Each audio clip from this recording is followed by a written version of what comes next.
Hey everyone, Aussie Viking here, doing another video like this. All they've really been has been unboxings, and I thought, why not do some anticipated stuff? So, first and foremost, what I'm saying is how great Halo Wars 2 is going to be and why I'm excited for it. First of all, Halo Wars 1 was fantastic. Honestly, I don't really understand some of the reviews that said it was bad. I honestly think people that played it thought it's a Halo game that's usually FPS. They went to RTS. They didn't like RTS. Honestly, it was fantastic. I was never really into RTS. I played some, I enjoyed them, but I never full on played an RTS. After playing Halo Wars, I got into a whole lot of RTSs. Now, especially lately, I've been playing through the StarCraft 1 expansion, StarCraft 2 and the expansions.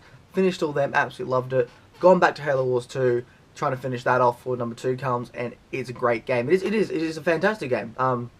Some problems, basically being there wasn't a Covenant campaign and you couldn't play as the Flood in Skirmish. I feel like if they took those two elements, added it, fantastic. The new one with the Halo Wars beta, Halo Wars 2 beta, or betas that they had, they were fine, I thought. It's really hard to kind of get the best grasp on it since it is betas, and there's obviously, in campaign, they might add, say, Super Scarabs or big giant cruiser ships things, we don't know, but they could add that sort of stuff in campaign mode and possibly skirmish mode, which you wouldn't really see in a beta. So, but from what I played, it was very similar, but it was sort of different at the same time. You know, new weapons, new enemies, and new vehicles. I do hope in Halo Wars 2, either in the main game or as a DLC, if they release either Flood for skirmish or Forerunners. I would love Forerunners to be as a playable race in Halo Wars 2, because first of all, they're OP to shit. If you don't know this, Forerunners can go up against Warcraft 40k and win. Not straight away, it would take probably a couple millennia, but still they could win with Warcraft 40k. Warhammer, not Warcraft, Warhammer 40k. That's insane, and really makes me excited for to be able to play as these as the Forerunners, because they are OP as shit. Also, it'd be cool to see like individual, like what their warrior cast was and all the vehicles they had and everything like that. I feel like it'd be great. Now, if we don't get in Halo Wars 2 nor the DLC, if they ever do a third one, I am hoping that we see that, because how cool would it be to summon a Guardian onto the field just to wreck shit, or a War Sphinx, which are like able to rip up the crust of an Earth, and they're like 50 kilometers or something like that, big, and it's just, that's awesome as shit, you know.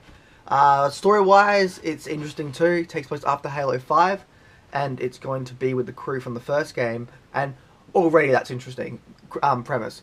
You've got them coming smack dab into a new war. The old war's finished. Everybody they loved is either dead or old, and they come to a Forerunner area, and next thing they know, UNSC's been attacked by brutes, and war's over, but we're in another war against the Created, because the AIs have kind of turned on us, and we've got ancient Forerunner technology that we've kind of adapted and all that, and that's just awesome. That's an awesome premise, and I'm really excited, because the first Halo Wars had a good story.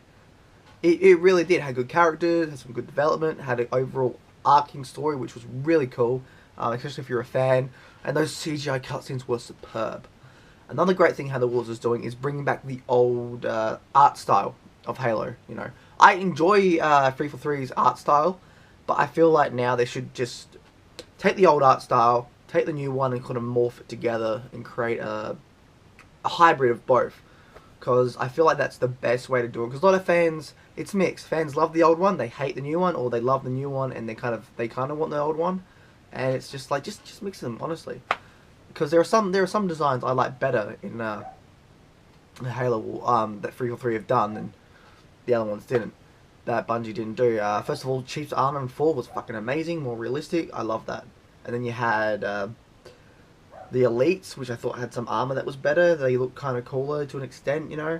But again, you could always port it out to canon-wise as a different faction, you know, all that sort of stuff. Awesome. So overall, I think Halo Wars is going to be an exciting game, and first and foremost, it was an RTS that worked on a console, and to this day, I still think Halo Wars 1 is one of the best console RTSs you can get, because it works superbly. Now, again, I'm coming off from replaying Halo Wars 1, from spending a week or two, basically, no, 2 weeks, just playing every day of StarCraft, to finish all StarCraft games, 1, you know, expansions, 2, and expansions, and I'm coming back to this, and it feels great. I wish the FPS was better, but I mean, I've got the Halo Wars 2 Ultimate Edition coming, so I get Halo Wars 1 Definitive Edition, which is 60 frames a second, and I think I can play it on PC as well. So again, that is awesome, and it's a great game. I'm interested to see how Halo Wars 1 is going to be on PC, and from what I understand, since I played StarCraft, I mean, I knew this already, but you couldn't individually place down things. You just had a base, you created your supplies, got up, and then you could buy other things to upgrade and stuff like that. I don't know any other RTS that do that. I've heard Command and Conquer does that, where you have a base and you build up and you send your guys out to find like canisters and stuff that give you resources and you can bring back, sort of thing. And you can put your enemies into other areas which can give you weapons like a power supply. You got powers and stuff like that. So I want to play more RTSs like that. After Halo Wars 2, I might try to get into Command and Conquer. I do know I want to get into Dawn of War. I remember playing that as a kid and loving it. I never bought it. I just borrowed it, which was stupid. So I'm kind of trying to look for Dawn of War, because after I finished StarCraft 2, all of it, and I realized that StarCraft is basically like Warhammer, because from what I remember, Blizzard wanted to make a Warhammer 40k video game, but they were told no, so they basically just copied the universe and said, fuck it, we're doing our own thing. So now I'm kind of want to become a Dawn of War fan, because I'm loving it. I'm literally loving it. I'm loving playing on console. I'm loving playing on PC, because the control scheme is really good. But then again, I'm not somebody that's completely into RTSs. I love them, I'm enjoying them, but I'm not the one that's like, okay, I need to have my guys here, these guys here, 4 on there. I need to have my built, like sectioned off, built this and my things over here, and they can just, I'm not that sort of person. So yeah.